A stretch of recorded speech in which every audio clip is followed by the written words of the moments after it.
Hi, and welcome to Bible History Man. Today we're going to talk about the conquests of Alexander. And the reason this bears on biblical history is that this empire of Alexander is going to end up ruling over Israel and Judah during the intertestamental period. And there are going to be some very interesting things that happen because of this situation. Athens and Sparta had beaten each other so bad that they were no longer the primary powers in the region. And the Greek city-states are going to turn on anyone that starts looking like they're getting too strong. Meanwhile, north of them, not even really considered a Greek by the rest of them, was a guy named Philip of Macedon. And Macedonia was really, really weak. And so nobody was afraid of them, even in the slightest. And Philip of Macedon was extremely wily. He's going to set himself up as a wise peacemaker, and he's going to be an intermediary between parties, and he's going to have some very interesting marriages that are going to help secure power for him. For example, he's going to get married to the daughter of the king of Thessaly. He's going to name his first daughter Thessalonike, or Victory in Thessaly.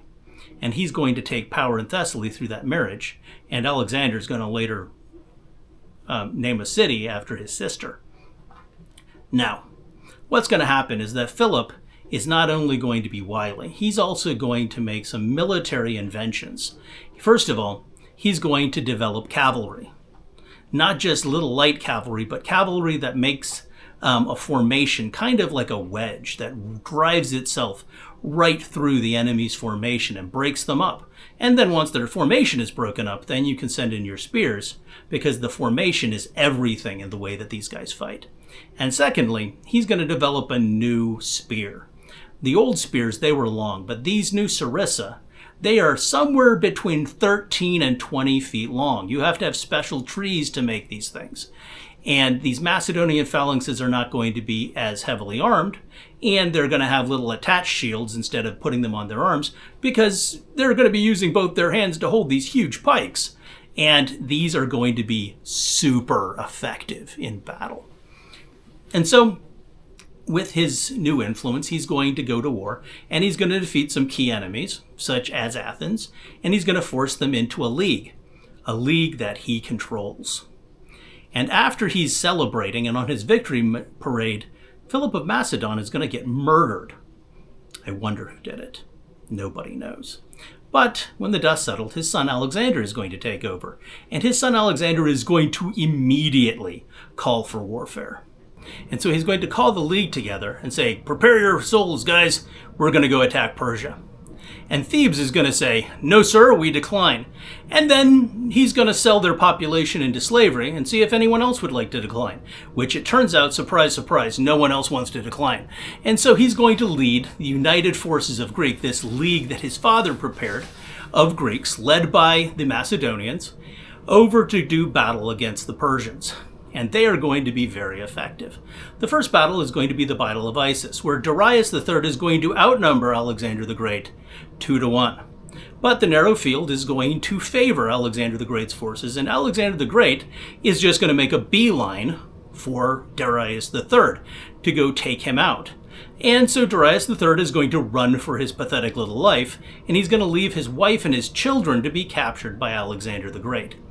So then, Alexander is going to start taking over the western part of the empire, which includes Judea. And so he's going to go down to Egypt, and Egypt is going to welcome him as a liberator. Because unlike the rest of the empire, the Egyptians never really liked the Persians. They're constantly rebelling. They're constantly fighting back. They've just never been comfortable. And so they're going to welcome Alexander with open arms. And then Alexander is going to lay siege to Tyre. Now, Tyre is got like the Mediterranean Sea as a moat. So it makes them very difficult to catch. And it's going to take him a long time to besiege the city of Tyre because of this. And as a result, he's going to send for supplies and aids from Jerusalem. And Jerusalem is going to respond, "We're loyal to the king of Persia. Please don't ask us to do this." And he's going to come on down to let them know who they need to be obeying. But then something odd's going to happen. He's going to come down and he's going to see the priests coming out in their robes to come meet him. And Alexander's going to say, "These are the priests of the God that told me I needed to attack Persia." And the priest said, "Look in the word of God. it predicts that you would come. Here are the words of the prophet Daniel. And Alexander's like, whoa! And so they talk, and he says that he'll help them and help fund their temple. And then the Samaritans come up, and the Samaritans say, hey, we're Jews too, you should help us build our temple. He's like, yeah, whatever. Now Darius III, there's not a lot he can do about this, so he's going to send word to Alexander saying, I recognize you as the ruler of the western half of Persia. So why don't we just let bygones be bygones?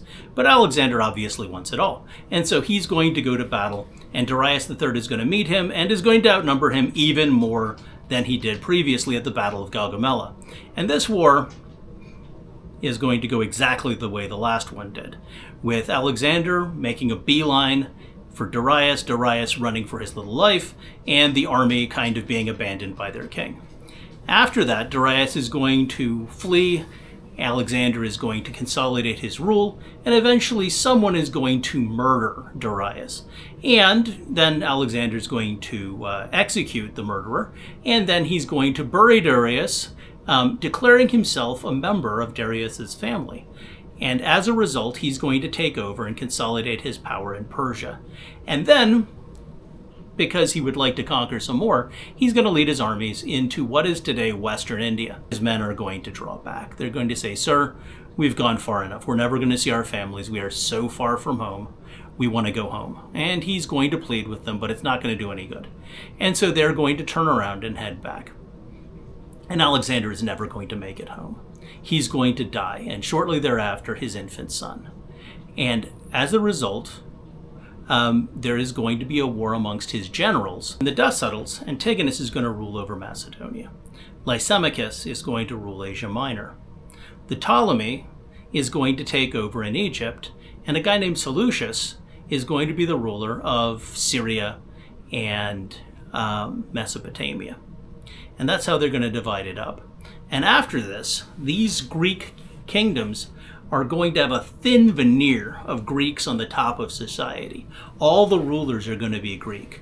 The other people that are underneath of them are going to be the native people. And they can get a job in their home countries. They just don't get to be the top layer of society, because the top layer of society is reserved for Greek. The result for the Jews is going to be very tumultuous. You see, they're right in that little area, right in between the territories of Syria and Egypt.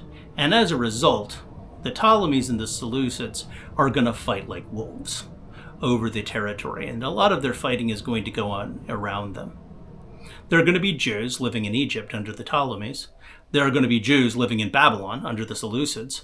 And then Jerusalem is going to go back and forth as the territory gets taken, back and forth.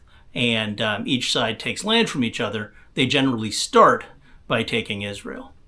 And so that is going to be the fate of the children of Israel and Judah as they're getting traded back and forth between the Greek kingdoms of the Ptolemies and the Greek kingdoms of the Seleucids. Well, that's another one of my episodes. Thank you so much for watching the whole way. If you have any questions, please leave them in the comments below. I love to answer questions. And if you're interested in it, I would love to talk about it. Also, if you have any other ideas about things that I could tell you about biblical history, I'm always open to suggestions, because it's what you want to hear that I would like to talk about. Now, if you like biblical history, like I like biblical history, or even a fraction as much as I like biblical history, I have a book out called A Helpful Handbook of Hebrew History. And it's available on WisePath Books or Amazon.com, and the links are in the comments below. Now, I would recommend that you would read a book instead of listening to videos all the time, because as an educator, I know it's much better for your brain, especially if you're not an adult yet. If you're still a youth, your brain is better if you read. So I would recommend that you read that book.